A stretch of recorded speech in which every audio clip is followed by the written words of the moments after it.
Neko se kao naš vladar ponosi što je kadar da se presaldumi i preruši do neprepoznatljivosti, drugi se poput moje neznatnosti hvališe što mu dijalektika ne može ništa, te stoga misli uvek isto, pa dobro, neka to bude moja dogma, ali ponovit ću da je religija hobi, a ono što je hobi za odrasle, zar može biti više od hobija za decu od 7 do 15 godina? Šta bi bilo da premijerka, shvativši koliko stanovništvo voli tenis, uvede beli sport kao školski predmet, ili da se roditelji i deca dvoume ko će na novi školski predmet, aikido ili tenis? To bi i meni i Ustavu bilo sasvim po volji i po meri, jer najviši pravni akt nigde ne kaže da su sport i država odvojeni, a crkvi i državi Ustav izričito zabranjuje da srastu u amalgam ili u monolit. Doduše, ja bih budućem Ustavu poklonio unapred član koji bi ovako glasio: država i sport dva su sveta različita, te država nipošto ne sme iz budžeta u koji se sliva porez svih radnih ljudi i građana da finansijski potpomaže sportske klubove, čak ni one koji bi mogli osvojiti neki međunarodni turnir ili medalju na svetskom prvenstvu, jer među radnim ljudima i građanima ima onih koji ne drže ni malo do apstrakcija poput onih o ugledu države proisteklom iz uspeha sportista.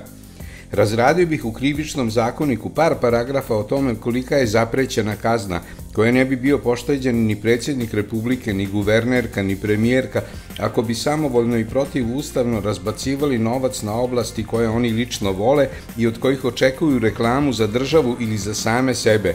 Ali vratimo se veronauci, naučnoj disciplini koja proživljava teške godine progonstva iz školskog programa, jer joj nelojalno konkuriše nepobožni i nepravoslavni predmet zvani građansko vaspitanje. Roditelji i upravitelji škola u udruženom neverničkom poduhvatu sputavaju decu na putu ka pobožnosti i svemu dobrom što iz pobožnosti proizilazi. Patrijarh se blagodokopao spiska verski nepodobnih direktora i šteta je što nema i crnu listu roditelja. Direktori su dovedeni u neravnopravan položaj, dočim njihovi saučesnici, možda i podstrekači, uživaju u anonimnosti i bezopasnosti, pa da sve to predoči našim najvišim svetovnim rukovodiocima, a to su naši predsjednici Vučić i Dodik.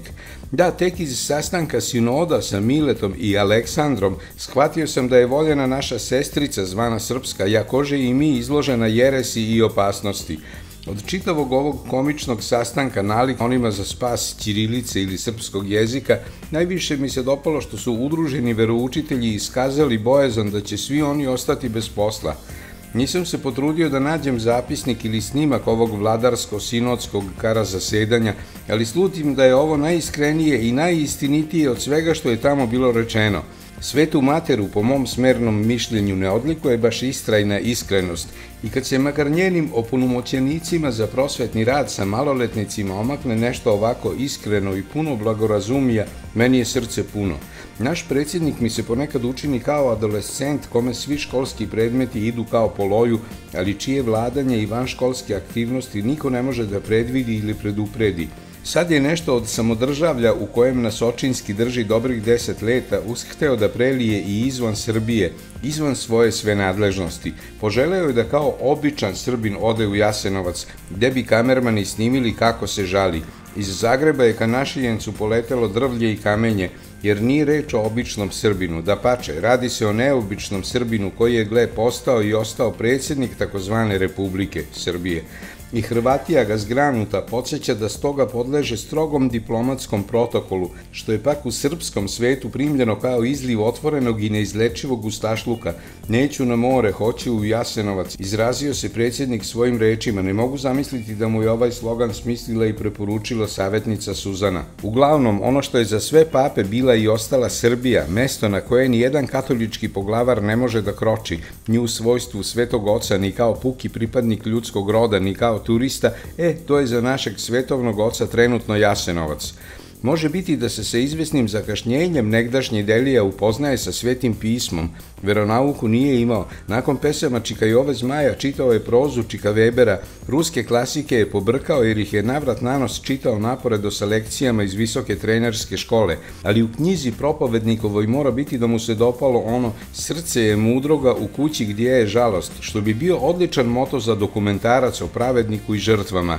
Ali će ipak pre biti da se vladaru želeo pukog skandala.